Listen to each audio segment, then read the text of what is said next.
was two, bro. Then it was just two. Episode 103, Some of This, Some of That podcast. Yeah. We're here again at Sonic Palace Studio.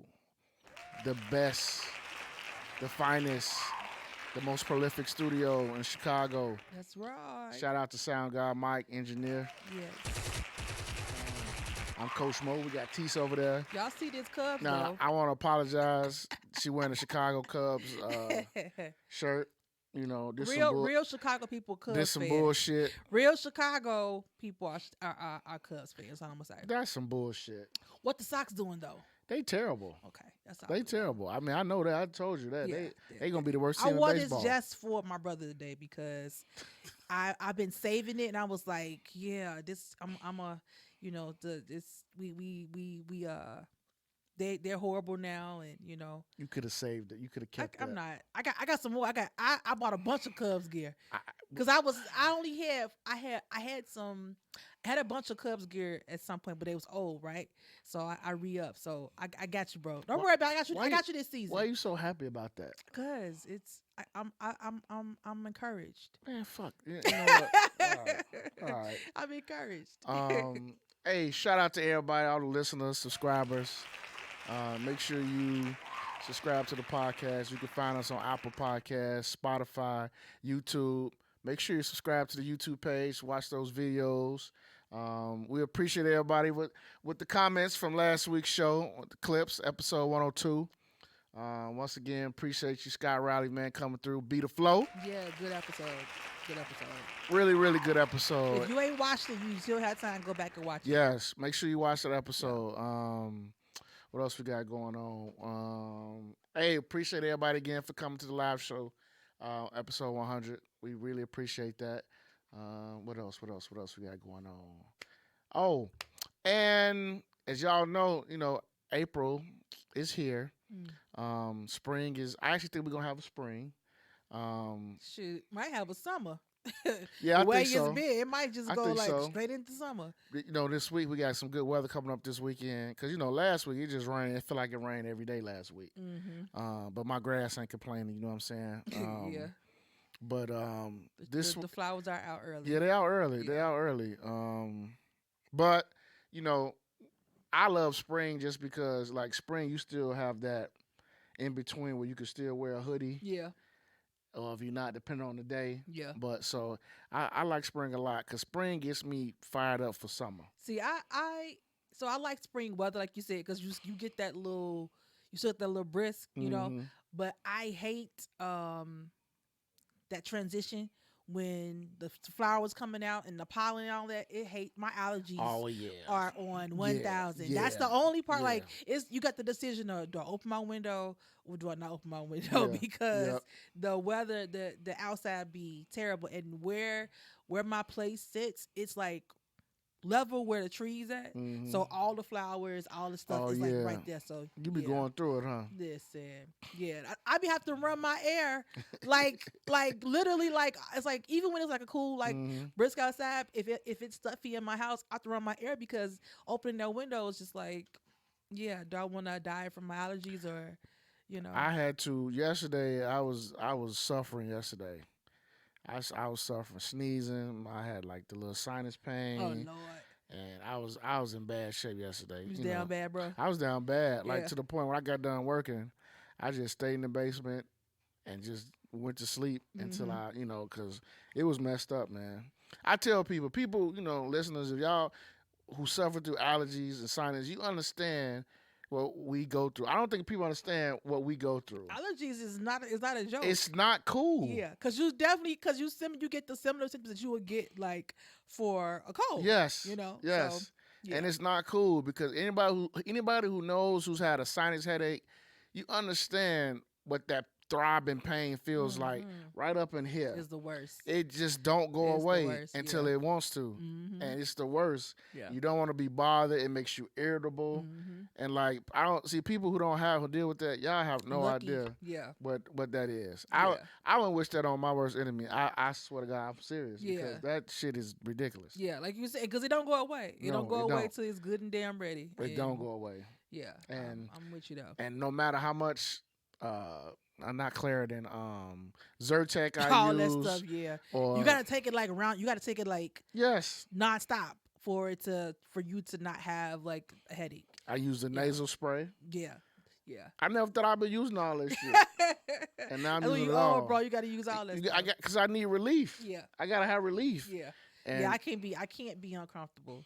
something about me, I can't not be walking around not being able to smell. That shit just ain't for me. I gotta smell. Yeah, So me yeah. being stopped up, like I be walking around my house, tissue in my Oh nose. no, bro. I can't breathe. Oh Eyes no. watery. Yeah, that's sinus. Cause you That's know you allergies. sneeze like 4 or 5 times in a row, and Yeah. after that last sneeze, you just say, "Oh fuck." That's all you can say. My cat be looking at me like when I had them little attacks, like Hmm she'll run off and then she'll look like, what the hell is wrong with you? Like, yeah. Gigi be looking at you Gigi like, be "What's looking wrong like, with you, fam?" fail, like go on with that. Yeah. So and then the thing is, by me having pets, like my pets don't even set me off. That's mine don't either. They don't Yeah. set me off. It's just the Hmm. seasonal shit. Yep. I thought when I first got her, I thought that I would be allergic to her, Yeah. but she don't bother me. Yeah, my pets either. So, Yep. but yeah, so that's what I dealt with this week. This allergy week, you could just tell it's one of them weeks, man, when it Hmm. come around. Hmm. And like you say, it's the last thing I want to say. Like when it's heavy pollen and you see it Hmm. outside, Hmm. I don't even want to fucking go outside. I'm tell you how we old now, bro. I look at the weather, not only just for the weather, but it be like, how's the air quality? Yes, yes, Like, how was yes, the air quality today? yes. Because that'll let me know if I can crack my window. If not, because they'll tell you like if it's gonna We be, old. if you got allergies, I'd be like, yeah, you might want to. That's take how you some. know you I'm old. old. When Yeah. you look at the weather and you be looking for air quality, you know you old. That's how you know you old. God Yeah, damn. yeah, that's serious stuff right there. Let's see. Oh, let's get this out the way right now. Rest in peace to Orenthal James Simpson. Yes, rest in peace, The OJ. the juice, OJ Simpson, Yeah. passed away today. Complications due to cancer. I remember when he was on Cam and May show, he had talked about how his cancer came back. He didn't really look sick then. He did didn't look sick. No. He looked fine to me, like the same OJ. But I knew he hadn't been on there in a while, and I was wondering why. Mm. But it probably got took worse. yeah. So, but it was a lot of mixed emotions today on social media. Mm-hmm. I always go back to this with OJ. 1994. Let's see. I was 15. And I was in school at the time doing a trial. And I just remember that verdict when it came down. Mm-hmm. I remember my teacher turning it on TV. That's the first time, I got to admit, in my young life that I really realized that, man, race really is real. Yeah. Because obviously I went to Gordon Tech, so it was white, black, we had, but I just remember sitting in that classroom when the verdict was not guilty. I remember just a little 3 or 4 black dudes on myself started clapping, and I remember all the white homies, they was in their feelings. Yeah. And that's the first time I was like, damn. Yeah. Yeah. Like that time, OJ Simpson trial really, really a divide nationally. I remember watching the news back then, but when you young, you don't really pay attention to it. But remember the documentary they did on OJ, and how they broke it down, how like it literally was, if you was white, you was on this side, and if you was black, you was on this side with OJ. Because over the years, OJ had like a rocky relationship with the black delegation. Absolutely. He had a real rocky relationship with the black delegation. He has what do you call it? Like a checkered or fractured. Yeah, There's a fractured legacy in a fractured relationship with the black community. He did. He really did. Yeah. Now, over the years, I seen interviews of him, and I know they did like a doc on him. He talked about that, and he was just talking about how in some circles he wasn't accepted. So I get that because I've heard T.O. say that before. Sure. I've heard like other guys that have grown up that way. But I will say this about that trial. Black people stood behind him. They really did. Whether or not he was been called a sellout or whatever. When in that moment when he was on trial for double murder, black people had his back. Yeah. And I think the misconception that some people probably have, probably like of other races, is that black people were trying to excuse, you know what I'm saying? Or a lot of black people to this day, most people probably believe that if he didn't do it, that he knew Who what did it? happened, They knew or who did that it. he had something to do with it. Mm-hmm. Absolutely no one thinks he's totally innocent, but I think because of the history in this country and how many black men have been on trial and have died and gone to jail for absolutely innocence, I think it was kind of like uh not a reparation, but kind of Mm-hmm. like a sigh of relief that, man, somebody finally got off, because that don't happen. Now obviously it's OJ, so if anybody's gonna get off, it's gonna be OJ, right? But I think that was I think what black people, more so than supporting, I think, OJ, it was just the fact that a black man being on trial, going through, and then because whether we want to admit it or not, or our personal beliefs about the case, there were some questions about it. There's a lot of There questions about were it. a lot of racism It surrounding, was.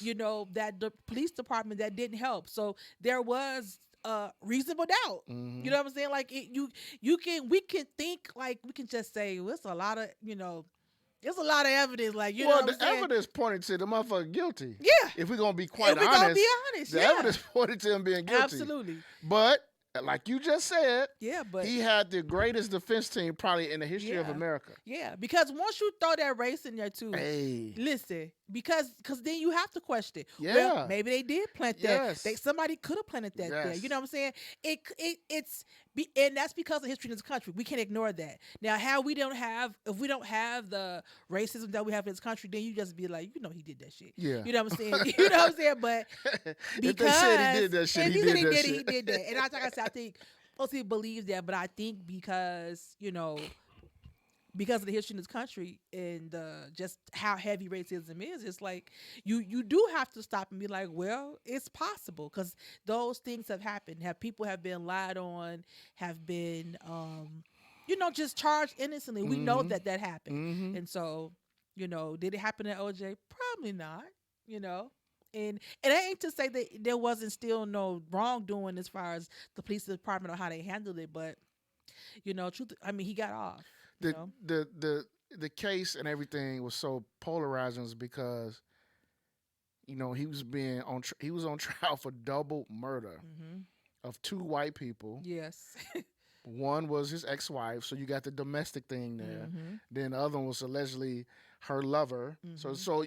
So when you look at all of the trial and the facts, you got motive, you got absolutely opportunity, you got time, you got history evidence. Of them, yeah. So the prosecution did a good job of bringing it all to the forefront.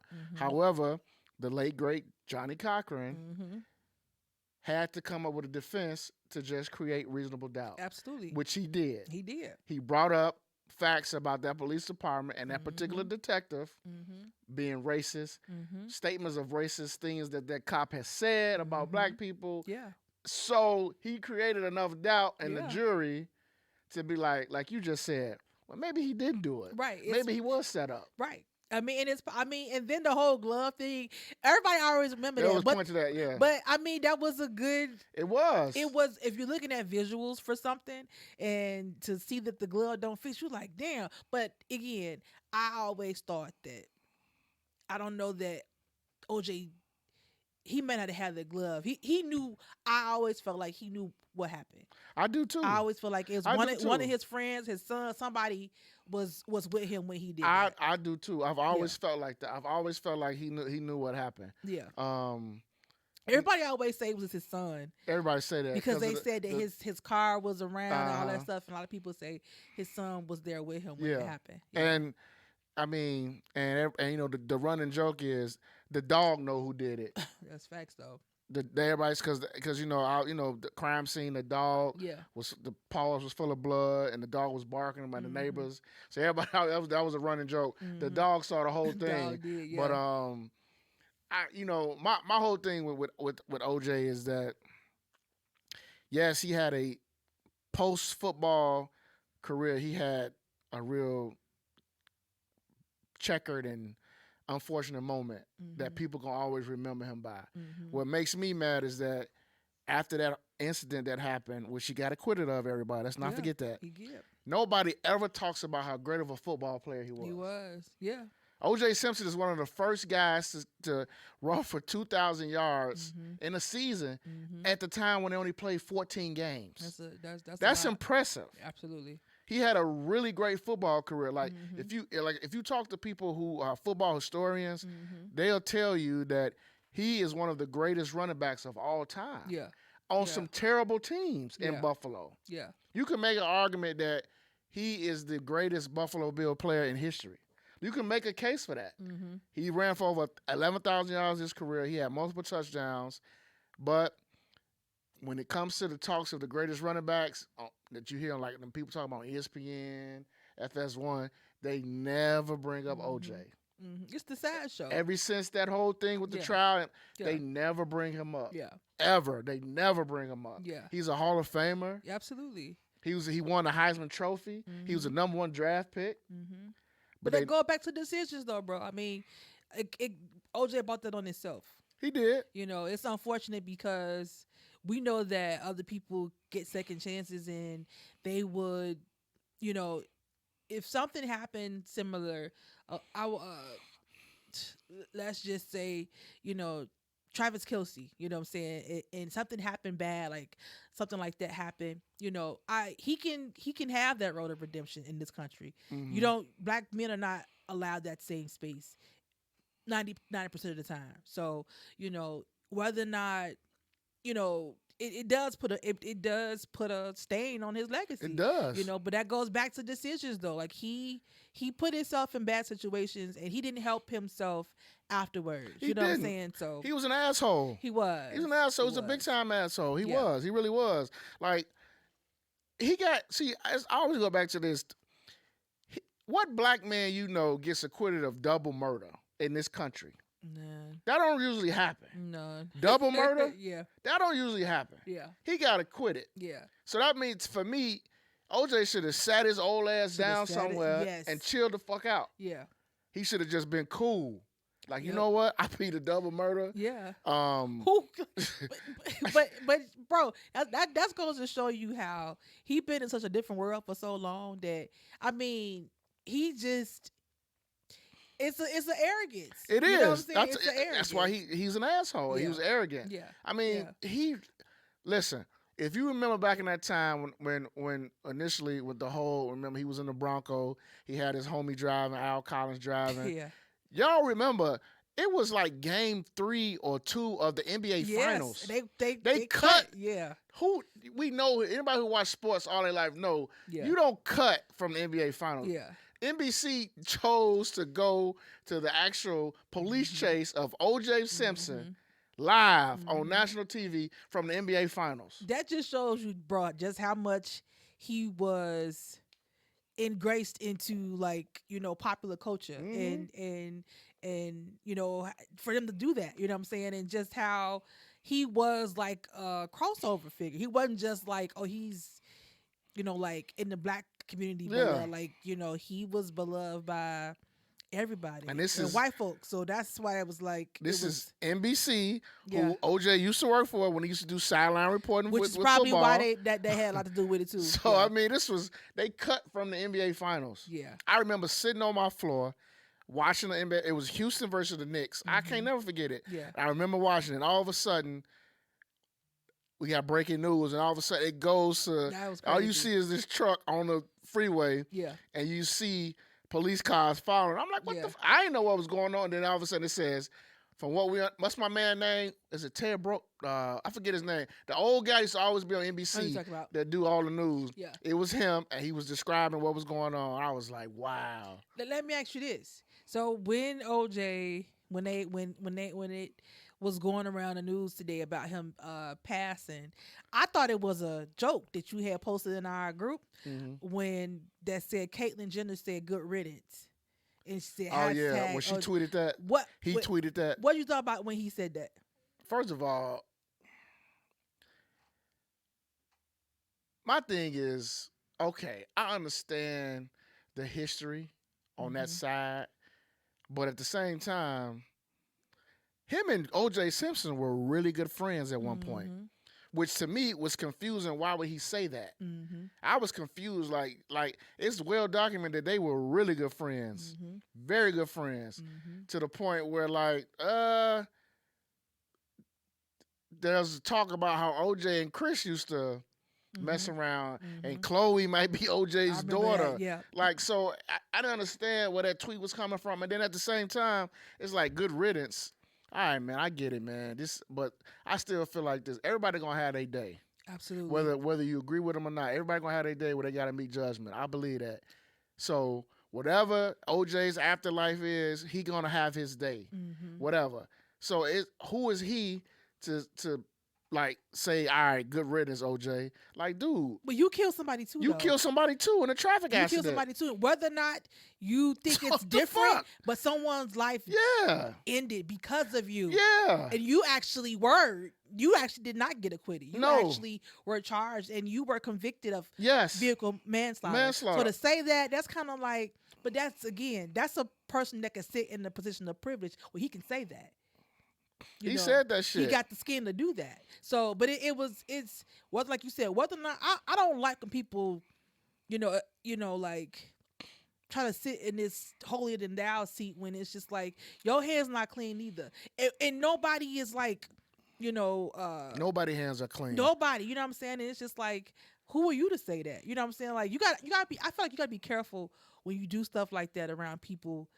I mean, like when it comes to death, because everybody got a number. You know what I'm saying? Like you said, everybody gonna have to see their maker, whatever you believe in. Everybody if you don't believe in nothing, everybody you know what gotta I'm saying? See their maker. Just like Mark Giangreco, he tweeted, he was like, OJ dies from cancer. That's his karma. I'm like, damn, man. Cancer is not karma. I'm like, goddamn. I'm like, but that's not even how karma works. But you can't even equate. That's not how karma works. It's not how karma works. You know what I'm saying? Karma is what goes around comes around. So that means that if you believe that he killed somebody, and that means that he should have died from that. Or he could have got killed. Somebody should have shot his ass or stabbed his ass. But listen. You know what cancer comes from? What we put in our body. That's what cancer comes from. So when you're talking about it's karma, it comes from the FDA approving everything. That's where it comes from. I've never had a problem with OJ Simpson. Yeah. I've actually always liked OJ Simpson. Yeah. I have. You're a sports person. But that's why I liked him. Yeah. But I understand what that trial did to his legacy. I understand that. Yeah. And like you said, part of it was his own doing. I get that. But I always feel like this. When somebody dies, especially ESPN, the media, the first thing they did today, Adam Schefter tweeted, OJ Simpson dies, blah, blah, blah. The first thing he tweeted was about how he was acquitted of killing his ex-wife and Ron Goldman. They did. They do it to, I'm not saying they don't do it to all celebrities, but and maybe I noticed because I'm a black person, but they notoriously do it to black people. Even when Kobe died, as tragic as his death was, what were they trying to bring up? His former rape allegation, allegations. Former rape allegation. That he wasn't charged for anything. Yeah. But they was bringing that up on Kobe Bryant, one of the greatest basketball players ever.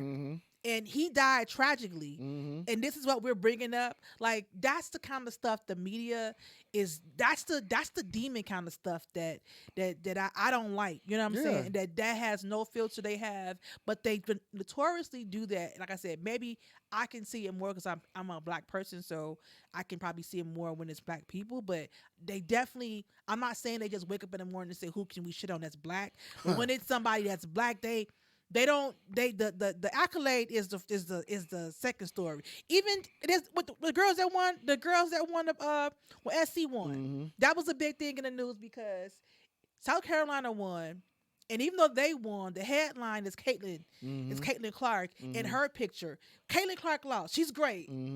She's gonna do really good in WNBA, but she fucking lost. 2 years in a row. You know what I'm saying? 2 years in a row, the same thing happened where the team that beat them. You know, she chose to go to Iowa and with what she got. So she lost.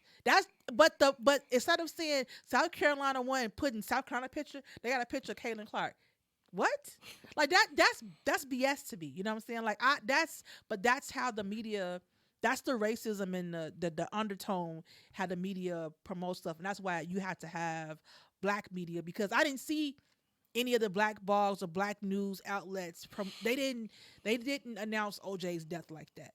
So that's why but we have to have our own media to put our own stories out there. Otherwise, this is what you see. But it's unfortunate because the dominant the dominant societies, they're gonna see that. Mm-hmm. You know, that's what's popular. They're gonna see TMZ. You know what I'm saying? They're gonna see that headline. They're not gonna see, you know, black sports. You know what I'm saying, online, because mostly us looking at that. You know what I'm saying? You know, like nope, there's no conversation about his career as a football player. Right. That's what they should be talking about. They're not gonna do that. Only, you know, but they're not gonna do it. They've been when he got off, he was on their list. That's why he went to jail for trying to get his stuff back. He was mad as hell. I'll never forget listening to that video recording. Yeah. He was mad as hell, man, when they stole all his stuff. Yeah. But again, that's what I mean. Like, he was arrogant and stupid. He should have sat his ass down. Yeah. But yeah, he's supposed to retire in Arizona, and that was it. But people, when he went to jail for that thing, it was people that was so happy because they thought it was he went to jail for the murder. That what people, he didn't go to jail. That's for what people stealing felt like. Back his stuff. People felt like, oh, we got him. He got to jail. Yeah, that's exactly what happened. And the sentence that he got, that was anybody else probably would have got off. To be quite honest, I told y'all they weren't gonna let him go 2 times. That phrase, "You're guilty until proven innocent," is bullshit. Yeah, because OJ was proven innocent. Am I wrong? Or am I right? Yeah. So the court of law, the jury said he didn't do it. Yeah, but that's just not how. I mean, we know that's just. They tell us to have faith in the justice system, right? They don't they tell us that? That's what they say. But when he got acquitted, oh, it was wrong. The system's flawed. Oh, it's flawed now. Well, it's flawed now, huh? Okay, all right. That's how it always is, bro. I know. That's just how it is. And just to wrap it up, I mean, for me, OJ gonna always be remembered. For me, as one of the greatest running backs ever. Yeah. But he had you can't take it from him. He just had a checkered legacy. Yeah. Post football, and so unfortunately, this is what he's gonna be remembered for. Yeah. That's it. Yeah. Let me get a rewind. Yeah. Now we've got the WNBA draft is coming up in a few days. As we know, South Carolina won. They won the championship. Shout out to South Carolina, Don Staley. Yeah. They did a great thing. The Chicago Sky in the draft, they have 3 picks in the lottery. They have the 3rd pick and I believe the 8th or 9th pick. There's a lot of talk, a lot of speculation. A lot of people are saying that with that 8th or 9th pick, I can't remember which one they have, that they're going to draft Angel Reese. I saw that, yeah. I actually think that would be great because who they're predicting that they're going to draft with the 3rd pick makes a lot of sense. They got a new coach with the Chicago Sky, Teresa Witherspoon, former WNBA champ. Yep. Did she wear that lipstick all the time? No, that's Lisa. That's oh my gosh, she played with the Comets. I can't think of her name. Yeah. How does that was Edwards? Was it? No. Oh my God, what is her name? I can't think of her name right now. Lipstick. You don't talk about that, right? I just can't think of her name. Yeah. I see her whole face. Yeah. But Chicago Sky is in a rebuild mode, so them getting 2 picks in this draft, this is perfect for them. Draft the Angel Reese. It will draw. People will come see her play. If they draft the big girl from South Carolina, people are going to come see her play because she's really talented. I'm looking forward. But see, it's hard for me because, as you know, I've been watching WNBA ever since it's been around. Right. I had season tickets the year the Sky won the championship. So for me, I'm invested in the girls' game, always have been. But for me, now that all the hoopla is over, I'm actually glad that the women's game got all this spotlight. Yeah. And whether people like it or not, and it's just the honest to God truth, a lot of coaches have actually said it. Don Staley has actually said it. It's because of Caitlyn Clark. People did not tune in to the women's game like this. And when I mean people, I'm not talking about people who watch sports. I'm talking about the average Joe. The average Joe who not a basketball fan. But when they watch ESPN and they see Caitlyn Clark, just the all-time leading scorer, people are like, who the hell is she? I got to watch. Women who, and you know this, there's not a lot of women like you that watch basketball. if they do watch it, they watch the men NBA. You have regular women tuning in just to watch. Now, whether they want Iowa to lose, that ain't the point. The point is they tuned in. ESPN came out with their viewership. That championship game and the Final Four game had more views than the men's Final Four game and the men's championship game. That game with LSU and Iowa, it was the most watched basketball game, meaning NBA, college, whatever, the most watched in the last 5 years. That's incredible. But because of that buzz from Clark, the buzz from Angel Reese, just the entire buzz of that whole year of women's college basketball, Juju, Paige. Juju cold, too. She cold. Yeah. But the average person is starting to watch these girls. Yeah. This is why, to me, I'm going to continue to say it. The WNBA have got to ride the momentum of these girls that's coming to the NBA. I said that too. Because here's what they needed now. Yeah. And they needed some star power. And I'm going to go there. Here's some straight girls coming in there now. I'm going to go there. Yeah. Because men, when I don't care, regular men, 45 and 50 and up, they're not going to go watch a bunch of women who look like men play. They're not going to sit up there and do that. Reality. Yeah. And it's reality. It sucks. It's not right. But they're not going to do it. Yeah. But if you have some of these girls that's coming in now who are easy on the eyes and can play, you might get a new type of viewership. You will. You might get a new type of viewership. You will. I think the excitement now reminds me of when the WNBA first started. Because we was young when that happened. I remember because my sisters played basketball, and they were all everybody was excited because they never had this is America's first professional women's league. Not first, but on that level. On that level, yeah. And so it was when for a few years.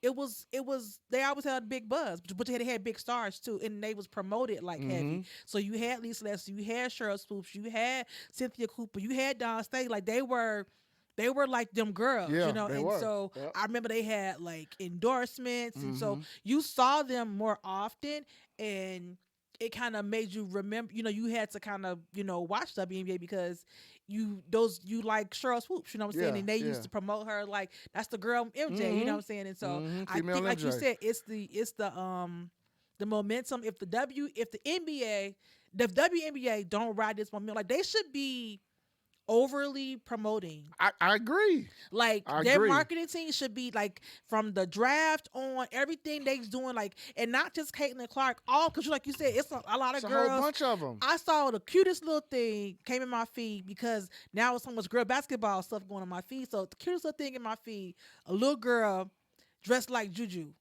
She had a little bun in her head. She had her flip flops. Yep. I mean, but that's the kind of stuff that was so cool. Like she, and they was calling it the Juju bun. You know what I'm saying? So, but it was like cute. You know what I'm saying? But I'm saying like they need to be pushing these girls because they do. It's They not really just do. this draft and draft behind them. They got a little stretch where they can really boost the WNBA so they can get that money that these girls should be getting. They deserve that money. Yeah, I hope WNBA. Oh, her name was Tina Thompson. Tina Thompson, that's who it was. That's exactly who it was. Yeah, I think they can they can get back to some glory they had from years ago. But they gotta jump on that now, bro. Like it's no letting up. Like you know what I'm saying? Because the season starts next month. And draft is what, Monday? Draft is Monday. Yeah. And the season is May, something like that. Like the end of May, I think. Yeah. It usually start around. I think I want to say May, like June, around May, early June, whatever. I forget. around Memorial Weekend, I believe. I think you're right. Yeah. I think the first game is Memorial Day weekend. But I mean, what I wanted to say is that we've got the WNBA has they have it right there in their hands. Yes. This is what it's a gift. This is a gift. This is what they need Yeah. to push their game forward push now. their game, Because the yeah. women's college game, listen, they're so happy that this year happened. Yeah. All these schools that was hosted these games, and whenever Iowa traveled, the schools sold all them damn tickets. Whenever LSU traveled, South Carolina, like the WNBA has to get in front of this and market those girls. Yeah. Like the number one pick is gonna be Caitlyn. She's going to Indiana Fever. Yeah. They've already ESPN has already announced that the Fever gonna be shown on I think how many games? 9 games this year, 10 games on their network. She's playing with Aaliyah Boston. This is what I'm talking about. This is what they need. Yeah. This is because I don't know if she's gonna score Aaliyah like Boston that. was Rookie of the Year too, right? Yeah, okay. she was. I don't know if she's gonna score like that at the next level. I don't know. I don't know if she is, but what people are gonna be tuning in to see if she can. Yeah. And if she does score like that, now what happens is more people are gonna go to Indiana Fever games. When the Fever comes to Chicago, the Sky gonna sell out tickets. This is what they need to grow the game. And because the NBA has had, WNBA has had good shooters. But they liken her to like Steph because she shoots so far out. She shoots so far out. You know what I'm saying? Yeah. So she be chucking that much. She do. She be letting it go. She a chucker. She letting it go, man. I think if but then you have just like kind of how like Steph changed the game where everybody want to be a shooter. You know. You're going to have little girls that's going to be, chucking, you know what I'm saying? So but that's what I think it's about. That's what it's about. It's about change. It's about progressing. And I definitely hope they jump on it because I think the girls, it's time for them to, get them, like, they make less than some of us regular jobs. They do. That's kind of crappy. A lot of these girls that's going to get drafted. They make more money overseas. But no, I'm talking about the girls that's going to get drafted. They make more money in their NIL deals than they will. That's the thing, too. I was going to say, if you look at Caitlin Clark,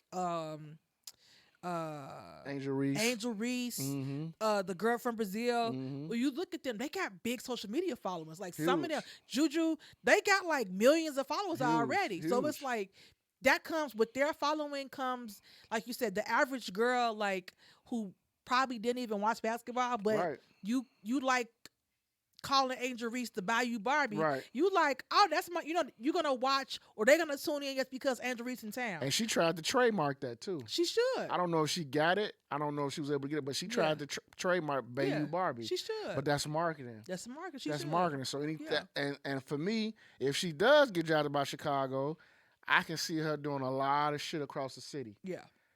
Different marketing, ads, commercials. I can see her doing that. Yeah. It's a big market for her. Because she's very outgoing. Yeah. It's a good market for anybody with her personality. Because it's a lot. Chicago is a big city and a lot of people come through here and it's a lot of basketball. Chicago is a basketball town. Even for for girls, you know what I'm saying? So it'll definitely be good for her. And if they drive Kim from South Carolina and they drive Angel from LSU, man, Chicago Sky have to market those two. Yeah. And, because like you said, Chicago's a basketball city. A lot of girls in this state and city play basketball. Yes. A lot of little girls would love to come watch them play. Because, I don't know if we ever going to see a women's college basketball season like we saw this year. Yeah, this year was kind of amazing. I just don't know if we will, but we got one. They got something to build on. They do. They got something to build on. You dudes, a lot of you dudes, I know. Meatheads. I know y'all don't like women's basketball, but I saw y'all talking about it this year a lot. But I ain't want to say nothing because, a lot of these dudes like, oh, they should be somewhere in the kitchen cooking. But, yeah, man. Brutal. Yeah. But them same dudes was watching these games and talking about it, talking about how good the game was. But this is what they need, and they gotta follow with this momentum, man. They do. They gotta keep it going. And next year, Juju, she's still there. Paige Buckets is still there. Malaysia's still there. Yeah. South Carolina gonna be good next year again. Shout out to our childhood homie Cordia, with her daughter at Syracuse. Yeah, she is Syracuse. I've been watching them play. Yeah. So I think that's why I paid attention to the basketball more this year because I knew that Alyssa was playing and I was like, I wanted to keep up with what she's doing. But and she's good. She's good. Yeah. She's good. And they were in the tournament too. And she'll probably get drafted when she comes out from Syracuse. So it's the women's game is good. Just dudes just have to just take the time to just watch it. Yeah. And for me, the beauty of the women's game is that it's pure. Like they play the right way. Like they don't rely on athleticism to help them when they fuck up. They'd rather just set the right screen, take the right shot, and live or die off that. And to me, I think that's how like the game was originally supposed to be invented. Yeah. But I mean, I enjoyed it this year. South Carolina won like I thought they was gonna win because they was on revenge tour after losing last year to Caitlyn Clark, which was their only loss. That's crazy. Last year, and then they come back this year and win 38 games in a row. That's crazy. So that's wild. That's impressive. Absolutely. And Dawn Staley in 3 years, her record is 109-3. 109-3. Let that sit in for a second. Yeah. 109 losses. 109 wins and 3 losses. That's crazy. That's insane, bro. I don't care what level you are. That is crazy. That's insane. Yeah. You only lost 3 times in 3 years. She deserves all the accolades and props that she's been getting this past week. She deserves and it. She's still not the highest paid college women's coach.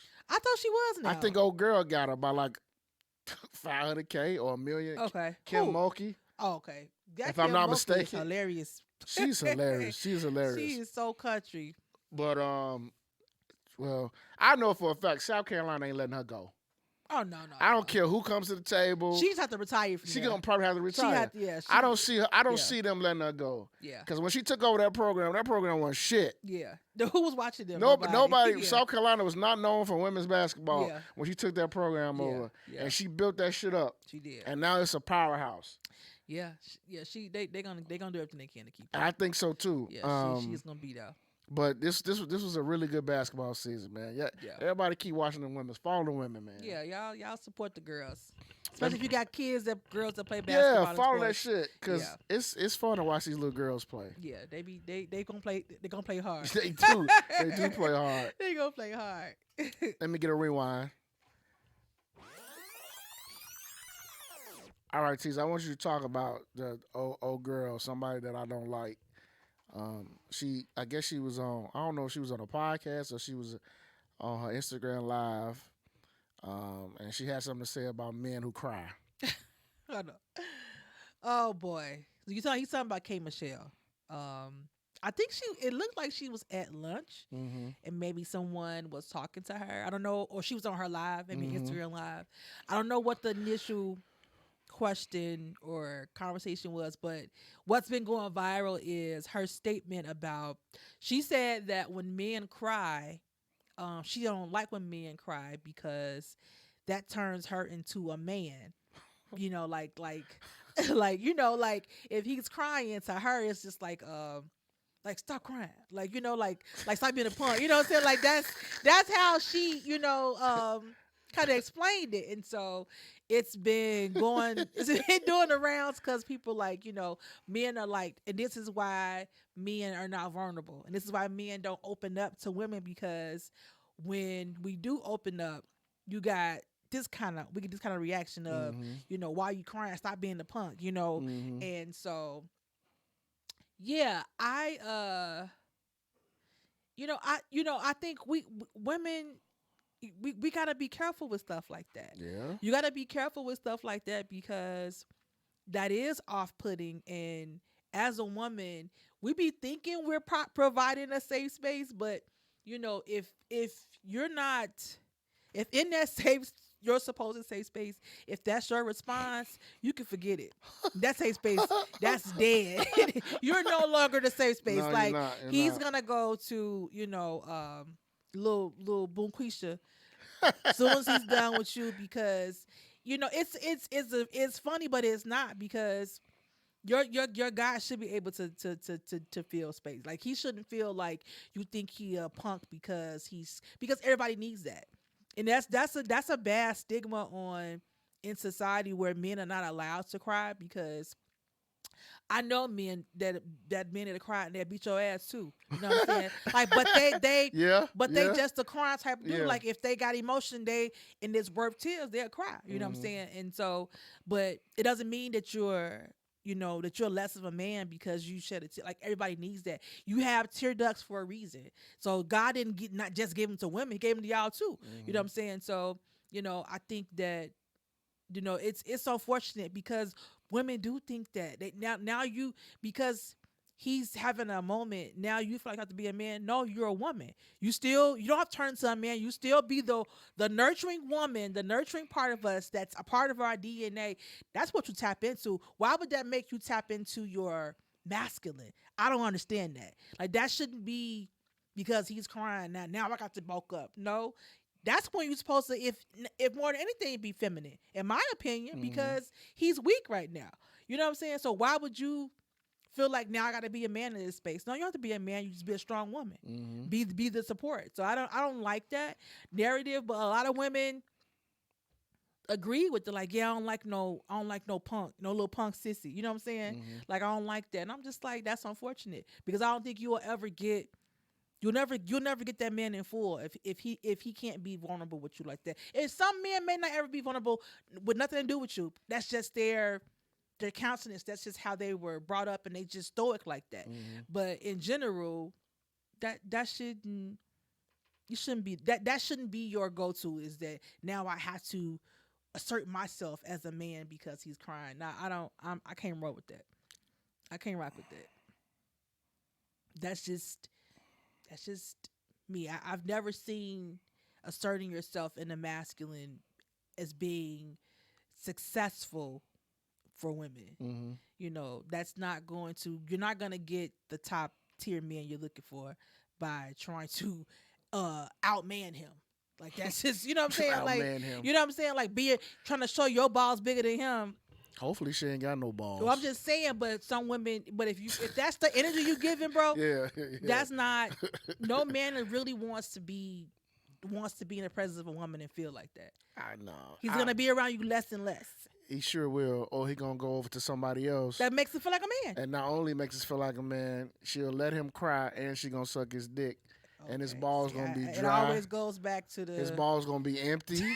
His stomach going to be full. I mean, we were having a great conversation, and it always goes back to the emptying of the balls. Because exactly. Because my woman don't like me crying. I'm dealing with some real shit. But if I call up, Laquita, she gonna say, "Come on over here, baby." Yeah. Come over here and cry. You know what I mean? I can open up to her, let all my feelings out, and guess what else I'm gonna get done? Oh Lord. You know what I'm saying? So this is, but on some real shit. But this is what drives certain men away. Kind of almost what Shaq was talking about when people push back on him. But this is kind of what he was alluding to, is that if I tell you something and I'm pouring my heart out to you, are you going to throw it back in my face? And to me, I'm not gonna call K Michelle out her name, but I just thought that was dumb what she said. Yeah, that was really dumb. And again, a lot of men who didn't grow up being able to express themselves. This is why when they do be with a woman, this is why they always gotta have their armor on all the time, because they don't want to be felt like, oh, she gonna look at me like I'm different if I show any type of emotion. Yeah. No matter what I'm going through mentally, I could be going through a whole bunch of shit, but I can't cry in front of her because I'm gonna be weak, and then she gonna use that against me. That's a terrible way to be in a relationship. It's a terrible way. It's like this movement of men that are being more comfortable with talking about mental illness and being more comfortable with displaying feelings and unlearning some of the behaviors or some of the ways that maybe our granddads and stuff handle stuff, because it was just different for them. I always give older black men grace because the time that they grew up in, we just can't imagine it. Of course and not. And so the belittling that they have, like, and just from each step, it's just different, right? So I always give them grace, but in that it was an emotional divide for a lot of households, and so with men now trying to do that, it's a lot of learning that women have to do too, that we have to do, because that is like weaponizing. If I don't know why we do that. And I can't say my mama definitely didn't teach me to be like, if a man tell you something, as a 40-year-old woman, I don't do that. But I did, like, in my younger years, somebody will tell you something, you bring it back up. Like, like somebody, if a guy tell you, man, man, I was just thinking about, I was broke and I did this, and first thing you do with your broke ass, you know what I'm saying? Like you get into a fight, you make your broke. Like why would I say that? Yeah. But I know But they do that though. But you do that, but that's that. because do that. you're like hurt people hurt people. Yeah, and yeah, so yeah. we know that our mouths are venom. Mm-hmm. You know what I'm saying? Like I may not could fight this dude like physically, Mm-hmm. but even though he could cheat on me, hurt me right into the girt, but I know if I say this, I bring up, so your daddy left you. That's mean. The words cut, man. Those words cut. We They know cut. that, and They we cut. know that, and that's some bad behavior that Mhm. we had to unlearn, Mhm. and we have to do different because, like I said, I don't know where that started, where it come from, but it's a problem. Yeah, it's a problem. It's a definitely problem, and we had to unlearn some of that. Just like men are learning how to do things different, women have to do things different too. Because there was a space where maybe you probably took on more masculine things because maybe the men weren't as verbal Yeah. how they were. But now Yeah. if they're offering that, you got to step back. You got to let them do that. You know what I'm saying? So we got to unlearn some shit, and I think maybe Kay Michelle just hasn't. She's still unlearning. I'll give her that grace. You know what I'm saying? It's a process to. If you've been in toxic stuff all your life too, we've seen her relationships how they've been Toxic. We've seen how her Toxic. relationships. So Uh-huh. she got some unlearning to do. So I couldn't judge her because, like I said, I know that I've probably had some of that energy in my younger years. Now I definitely try to stay away from that now because I don't want that. But yeah, what's crazy is that she's got a son. yeah. So that's what's like, like I wonder Yeah. what you. So what are you cultivating him? What have you been telling him? Yeah. So you've been you raised him as a single mom. Yeah. And what have you been teaching him? Yeah. So I mean, I sometimes those conversations and then the whole 50-50 conversations, I just feel like we just are so out of touch. Yeah. And we talk about these type of things, and like it really means nothing. It really don't mean nothing. Does not move us forward one bit. It don't. And if ladies, and if you do have a man, think about this, ladies. Everybody, ladies that's in a relationship, or even ladies not in a relationship, as black men, I'm talking about the black man that's not out here doing bullshit. I'm talking about the black man that's actually out here every day, trying to make some money, work, hard working. You realize in this world, we already got to wear this shell anyway. Absolutely. In this world anyway. Mm-hmm. So when we do come home, we want to take the motherfucking shell off. Right. And be able to talk to you if we just dealt with some life-changing shit that just happened in our life. Right. That might make us emotional as we're explaining it to you. Mm-hmm. So we don't want you to feel like, I got this weak-ass nigga. Right. Like, we don't want you to be thinking that. Yeah. We want you to be like, you ain't got to cry with me, but well, whatever you gonna do, baby, we gonna get through it. That's all. That's what we want to hear. That's all you need. Yeah, yeah. We don't want to hear. Well, you ain't got to cry. Like what type of? We don't want to hear that shit. They have the time to say that. They definitely the time to say that. You just gotta let that person emotions come out and and let us vent. Yeah. A lot of time, that's another thing too, lady. A lot of times, guys do want to vent. It was a question of, ladies, who does your man vent to? That's an important question, ladies. If it ain't you, y'all need to have a conversation. Yeah. Because a man wants to vent. It's bullshit if he don't know. He wants to vent. If he don't vent around you, you might want to find out who's he venting to. Well, but I want to ask the same question though, bro. On the flip side, like, women, we vent to our friends, but what if you can't? If you feel like you can't vent to your man, that's an issue too. That's a real big issue. That's a big issue. Because I think sometimes, like, when I see that question, people they automatically think that the woman is venting to her man and she's not allowing the same space. But sometimes it's not like that. Because I've been in situations where, like, I get unloaded on all the time, but I don't have that same space. Like, you can tell, like, when you have it, like, you can tell when somebody is interested in what's really going on with your life. You know what I'm saying? And so it can be both ways, but when you don't have that person to dump on, then it does cause a divide. And that's going to be like, you don't want to tell me? I'll tell him. That's just how it If is. you don't want to tell, if I can't tell you, if me telling you irritates you, or I'll you, tell him then. No worries. Or if I can't tell you what irritates me, what I'm going to, or I talk to her. No worries. Yeah. And see, that's that whole where you know that door's cracked. Yeah. You know, you don't. Well, that's a whole nother issue. Yeah. But you don't want that. No, like you don't I want should that. be able to say, I'm trying to talk to you. We should be able to communicate that at this stage in our life. But it does, like you said, it just leaves that door open to where, you know, I know he's gonna always listen.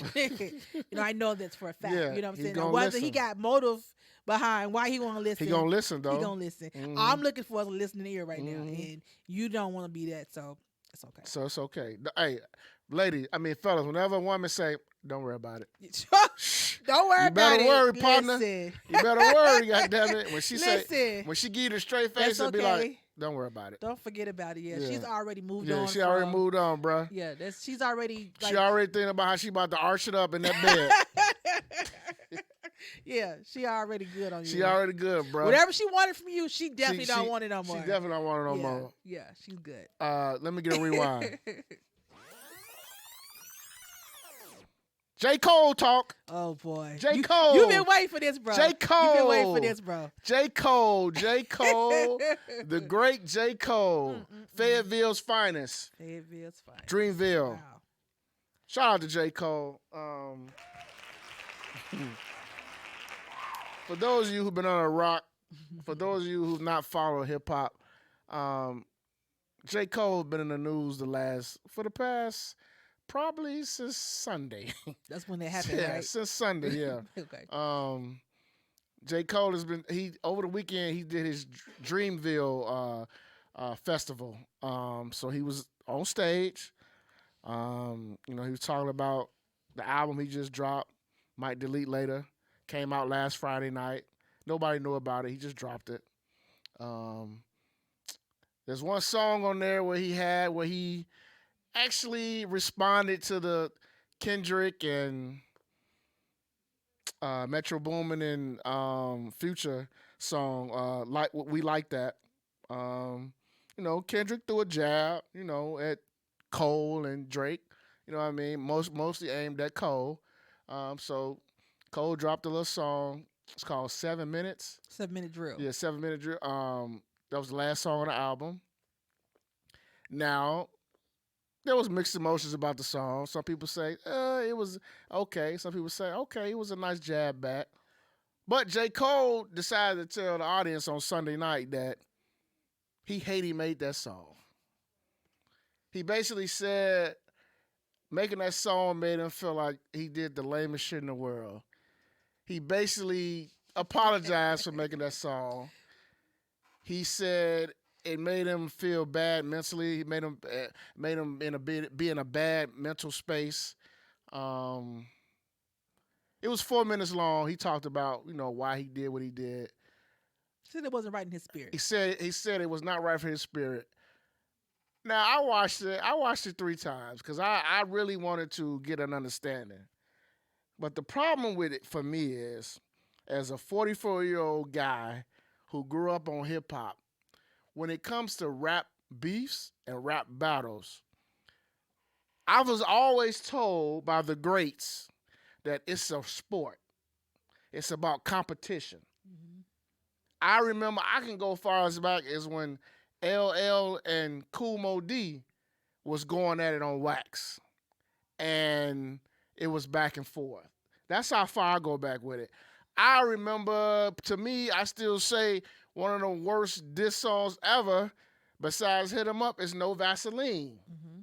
That was hard. Mm-hmm. And that was personal. Mm-hmm. Hit 'Em Up was personal. Mm-hmm.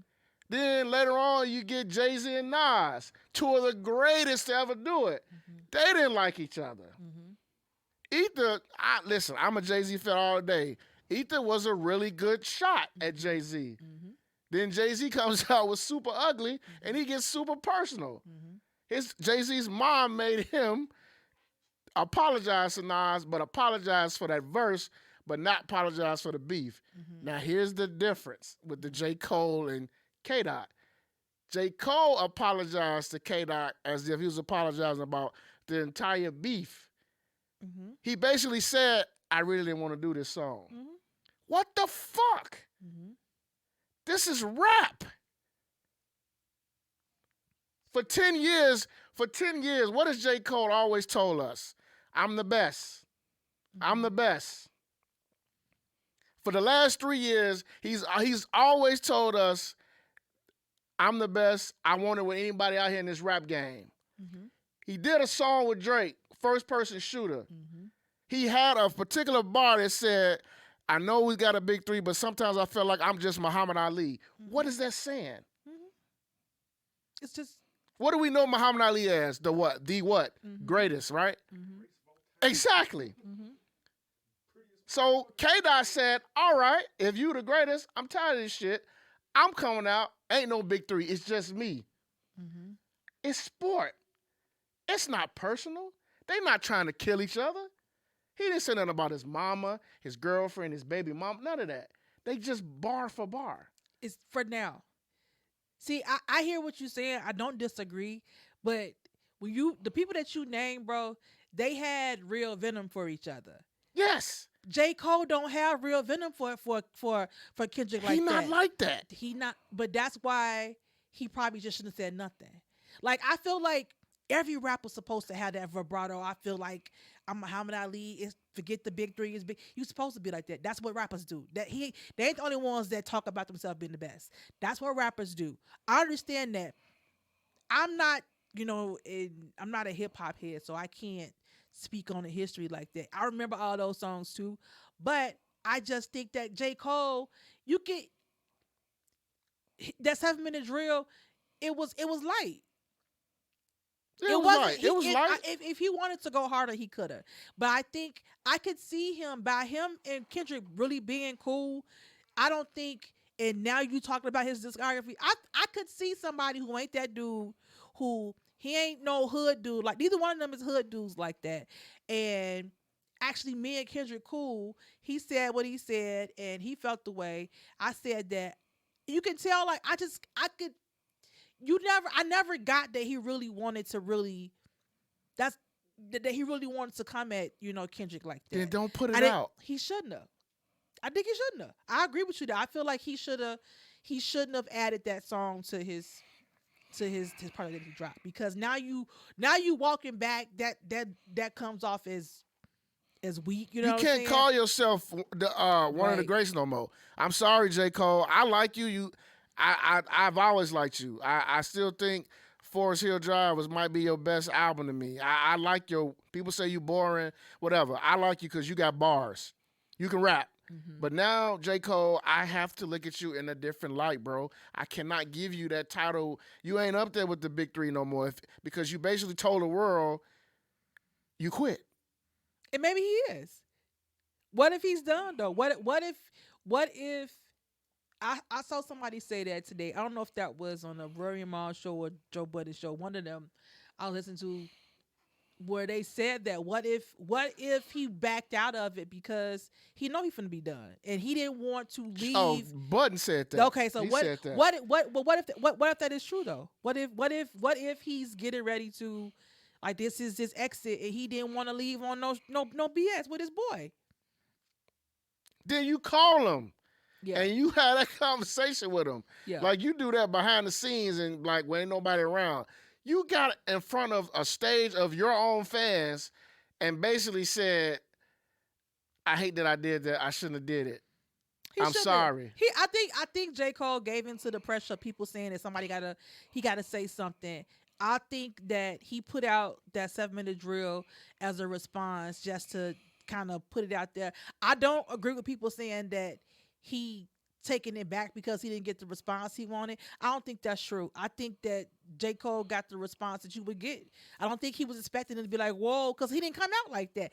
J. Cole did not go hard on that 7-minute drill like he could. No, he didn't. He did it. And I think it's because he does have a mutual respect and love for Kendrick. So I don't think that he went hard. I just think that he probably did feel like, this is my guy.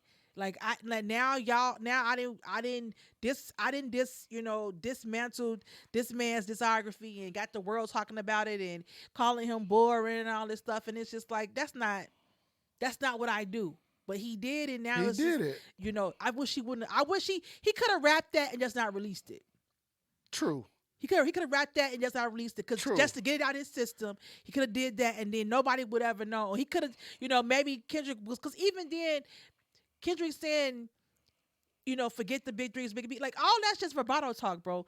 It wasn't like.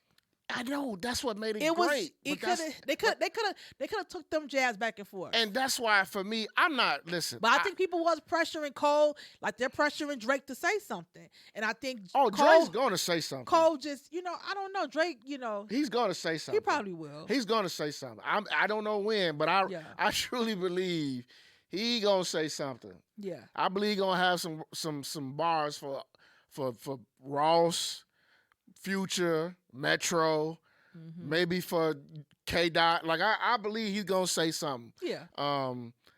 Even with Kendrick, Kendrick can rap. I'm not the biggest Kendrick fan. I'm not either. I'm not. I think some of his stuff is a little overrated. My head. It's a little overrated. Yeah. But he can rap. He can rap for sure.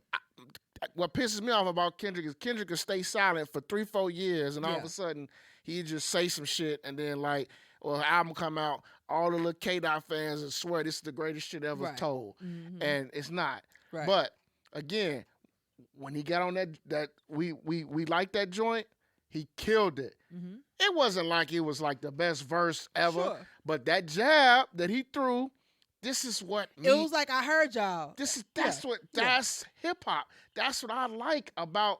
That's what I grew up on. Like, everybody knew, when everybody talk about the big three, everybody know it's Kendrick, Drake, Cole. Mm-hmm. So, again, anybody that's in this generation, they all say that, and that's why it was like, I love when Kendrick say, "Fuck the big three, it's just me." Mm-hmm. When I heard that, I was like, "See, okay." Now, even if I don't agree with that, I don't agree with either. But now, now we finna get dudes to rap now. Yeah. Hey, no more of this kumbaya shit. Yeah, let's rap. Yeah, y'all can still be cool. Yeah, but let's rap. Yeah, they could have just threw some more bars, but I feel like that only goes so far though, bro. I do feel like at some point you're gonna insert the personal stuff in. Yeah, and I think that's what I think Cole was saying before we get too personal. Let me back it up. That's what I feel. I feel like he was like he don't want that energy. I can't be mad at a man who don't want that energy, bro. Like. Because of a history with beefs, and if this my guy, even though we could say it's one wax, but at some point, if you start, at some point, it's gonna escalate. I don't even think he's built like that. I'm not saying escalating violence, bro. I'm not saying like what? I'm saying just escalating to more personal stuff. It ain't gonna be that little big three stuff. Even on Kendrick's side, all of them it's gonna get bigger and bigger. You know that.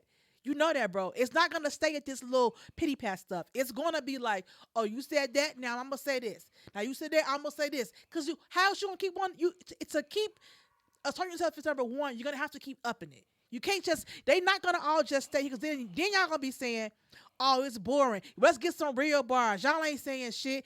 That's what's gonna happen. But guess what? We'll never know now, because the dude who said he was one of the greatest quit. Well, I feel like this. Maybe he's on his way out, but I also feel like J. Cole, because I'm a J. Cole fan, I feel like, that I don't know if he can redeem himself, but I think he has a skill set.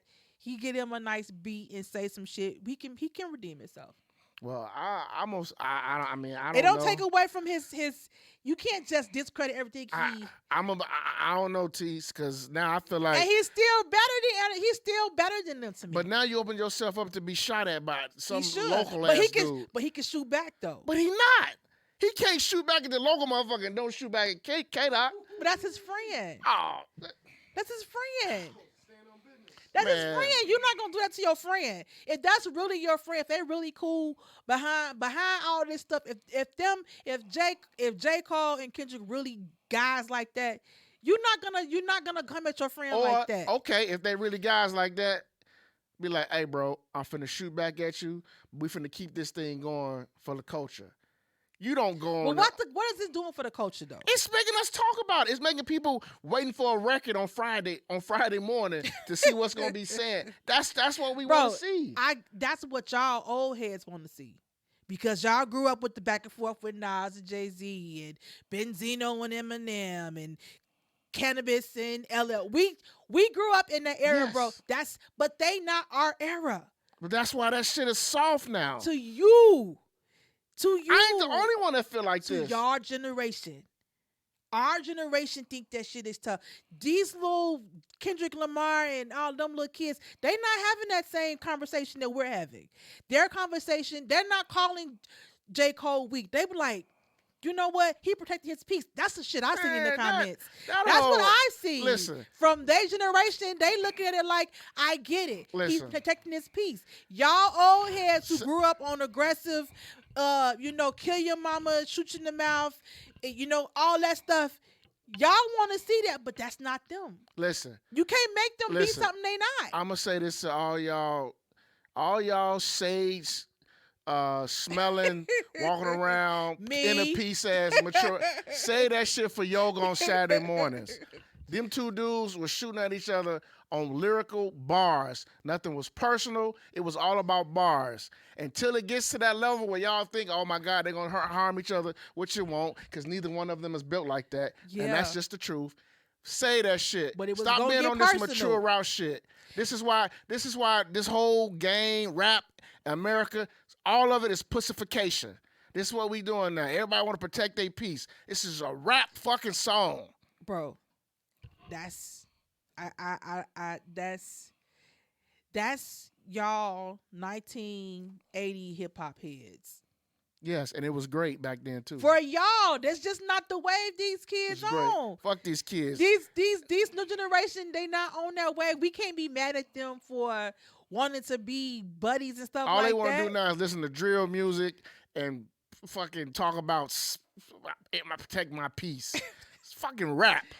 Jay, I didn't see anything wrong, but I'm a biased person because I'm a J. Cole Like my fan, man said, J. Cole, you got to cut your braids now, Joe. He got to cut. You his can't braids. be a Rastafari more. Y'all not finna act like J. Cole is a garbage rapper now because he protected his peace. If that man want to protect his peace, look what we talking about. Protecting his peace, and he don't want to have that energy with his friend, I'm here for it because it's unnecessary. Protecting his peace. That's what we talking about.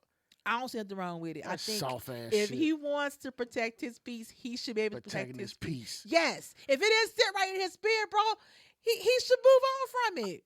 That's what I'm gonna say. I'm gonna wrap this up. From now on, any more new rap beef, if you come out with a rap song about somebody, you gotta apologize 3 days later like Cole did. That's what it's gonna be called now. You under the J. Cole Act. No, I think no more rap beef because remember, you gotta protect your peace. Bro, that's his homie. If that was somebody that he really disliked, he wouldn't have did that. It would have went different. I just think that because of who it is, because him and Kendrick is really cool, I think that just didn't sit right with him. Why is that so hard to believe? Because I don't believe that. You don't believe him and Kendrick cool? I believe they cool, but I don't believe like, hey, bro, I woke up and man, bro, I'm sorry I came out there and said that. But bro, people J. Cole, because he's been on his high these last few years because of his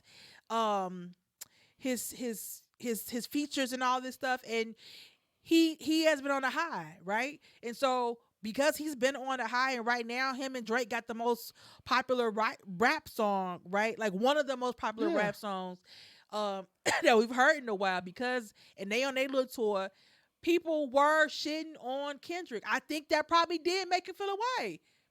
People were. I saw posts saying, "Yeah, get that shit up out of here. That was a dud. That was a dud. That was a dud." Like they were shitting on this stuff, and I felt like if he all this time really thought they was a big three, that means he respect Kendrick's catalog. So when he shot at Kendrick and everybody else on them other songs, he didn't think about his piece then. It took him. He was in the moment. So it took him. So basically, after the third day that he actually wasn't even 3 days because the song came out Friday. So it took him that Sunday that he's like, you know what, this ain't right. My piece is messed up. The response probably ate at him.